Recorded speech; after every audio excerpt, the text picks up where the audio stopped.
ফোনে আপনি যদি as a video content creator কাজ করে থাকেন, ভালো মতোই জানেন যে আপনার ভিডিওর কোয়ালিটির সাথে আপনার যে ভিডিওর সাউন্ড কোয়ালিটি রয়েছে বা অডিও কোয়ালিটি রয়েছে সেটা কতটা ম্যাটার করে সেই ভিডিওটাতে ভিউজ এর জন্য। ফেসবুক, ইউটিউব ও ইনস্টাগ্রাম সহ বিভিন্ন সোশ্যাল মিডিয়া প্ল্যাটফর্মে আপনি যদি as a video content creator কাজ করে থাকেন, তাহলে আপনি ভালো মতোই জানেন যে আপনার ভিডিওর কোয়ালিটির সাথে আপনার যে ভিডিওর সাউন্ড কোয়ালিটি রয়েছে বা অডিও কোয়ালিটি রয়েছে সেটা কতটা ম্যাটার করে সেই ভিডিওটাতে ভিউজ এর জন্য বা ভিউজ ভালো পাওয়ার জন্য। এবার সেখানেই দরকার হয়ে পড়ে একটা এক্সটার্নাল মাইকের এবং ভালো অডিও কোয়ালিটির জন্য বা সাউন্ড কোয়ালিটির জন্য সেখানে কিন্তু আপনাকে একটা দামি বা এক্সপেন্সিভ একটা মাইক কিন্তু দরকার হয়ে পড়ে। স্বাভাবিকভাবে সবার দ্বারা কিন্তু এই এক্সপেন্সিভ মাইকটা অ্যাফোর্ড করা সম্ভব হয়ে ওঠে না। তো আপনিও যদি as a video content creator এই প্রবলেমটা ফেস করে থাকেন, তাহলে চিন্তা করবেন না।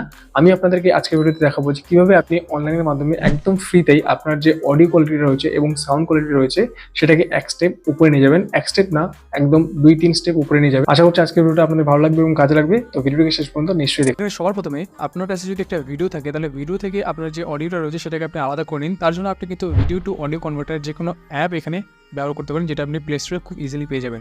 আমার এখানে একটা অ্যাপ অলরেডি ডাউনলোড করা রয়েছে, যেটা হচ্ছে ভিডিও টু MP3 কনভার্টার। এখানে অ্যাপটা অন করার পরে দেখতে পাচ্ছেন এরকম একটা অপশন রয়েছে প্রথমে ভিডিও টু অডিও বলে। এখানে আমি ক্লিক করব। তো আমি সেই ভিডিওটা এখান থেকে সিলেক্ট করবো, যেটা অডিওটাকে আমি এখানে ইমপ্রুভ করতে চাই। তো আমি একটা এখানে ভিডিও সিলেক্ট করে নিলাম।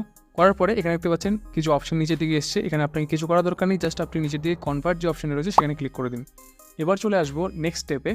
এবার আপনাকে কী করতে হবে, আপনার ফোনের যে গুগল ক্রোম রয়েছে বা আপনার যে কোনো একটা ইন্টারনেট ব্রাউজার আপনার ফোনের মধ্যে অন করুন। সেখানে আপনি টাইপ করুন অ্যাডোবি অডিও এনহ্যান্সার বলে। প্রথমে যে ওয়েবসাইটটা আসবে সেটাকে অন করে নিন। এবার এখানে একটা সিম্পল পেজ এখানে খুলে গেছে। আপনাকে কী করতে হবে, জাস্ট চুজ ফাইল যে অপশানে রয়েছে দেখতে পাচ্ছেন এখানে রয়েছে, সেখানে আপনাকে ক্লিক করতে হবে। নিচের দিকে কিছু অপশান চলে আসবে, আপনি এখানে মিডিয়া পিকার যে অপশান রয়েছে সেখানে আপনি ক্লিক করে দিন। এবার আপনি আপনার ফাইল ম্যানেজার থেকে সেই অডিও ফাইলটা আপনি এখান থেকে সিলেক্ট করে নিন, যেটার কোয়ালিটি আপনি এখানে ইমপ্রুভ করতে চান। এবার একটু টাইম নেবে, আপনার ফাইল সাইজ অনুযায়ী এখানে কিন্তু সেটা আপলোড হবে। তো এখানে দেখতে পাচ্ছেন আমাদের অডিও ফাইলটা কিন্তু এখানে রেডি হয়ে গেছে ব্যবহার করার জন্য। এবার আমরা একবার চেক করে নেব যে এটার কোয়ালিটিটা কতটা ইমপ্রুভ হয়েছে। ফেসবুক, ইউটিউব ও ইনস্টাগ্রাম সহ বিভিন্ন সোশ্যাল মিডিয়া প্ল্যাটফর্মে আপনি যদি as a video content creator কাজ করে থাকেন, ভালো মতোই জানেন যে আপনার ভিডিওর কোয়ালিটির সাথে আপনার যে ভিডিওর সাউন্ড কোয়ালিটি রয়েছে বা অডিও কোয়ালিটি রয়েছে সেটা কতটা ম্যাটার করে সেই ভিডিওটাতে ভিউজের জন্য। এবার এটাকে ব্যবহার করার জন্য জাস্ট আপনাকে কী করতে হবে, ডাউনলোড অপশনে ক্লিক করতে হবে। এই অডিওটা যেটা রয়েছে আপনার ফোনের মধ্যে কিন্তু ডাউনলোড হয়ে যাবে। এবার আপনি যেখানে এটাকে ব্যবহার করতেন সেখানে কিন্তু এটাকে ব্যবহার করতে পারেন। তো এভাবেই কিন্তু আপনি ফ্রিতে একদম অনলাইনের মাধ্যমে আপনার যে কোনো অডিওর কোয়ালিটিকে ইমপ্রুভ করতে পারেন।